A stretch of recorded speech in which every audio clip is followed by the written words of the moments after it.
আগামীকাল মঙ্গলবার রাজধানীর বনানী টি&টি খেলার মাঠে ফ্যামিলি কার্ডের উদ্বোধন করবেন প্রধানমন্ত্রী তারেক রহমান। প্রধানমন্ত্রীর সঙ্গে বৈঠক শেষে সাংবাদিকদের এ কথা জানান সমাজ কল্যাণ মন্ত্রী ডাক্তার জাহিদ হোসেন। আর অর্থ পরিকল্পনা মন্ত্রী আমির খসরু মাহমুদ চৌধুরী বলেছেন, নির্বাচনী অঙ্গীকার ফ্যামিলি কার্ড, এটি তারেক রহমানের বড় সিদ্ধান্ত।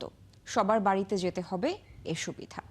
এবং সবচেয়ে পিছিয়ে পড়া মানুষগুলো হচ্ছে হতদরিদ্র এবং সেই পরিবারের গৃহ নারী প্রধান যিনি পরিবার পরিচালনা করেন প্রতিনিয়ত, এবং সেই নারী প্রধানকে ক্ষমতায়ন, অর্থনৈতিক ক্ষমতায়ন, সামাজিকভাবে ক্ষমতায়ন এবং তার একটা পরিবার এবং সমাজের মধ্যে একটা সম্মানের জায়গায় নিয়ে যাওয়ার পরিপ্রেক্ষিতে এই প্রজেক্টটা করা হয়েছে।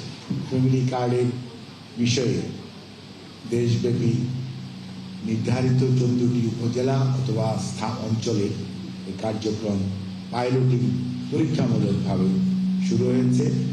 সে বিষয়ে আজকে আপনাদেরকে বিস্তারিত এবং আগামীকাল 10ই মার্চ মাননীয় প্রধানমন্ত্রী ইনশাআল্লাহ এটি শুভ উদ্বোধন ঘোষণা করবেন।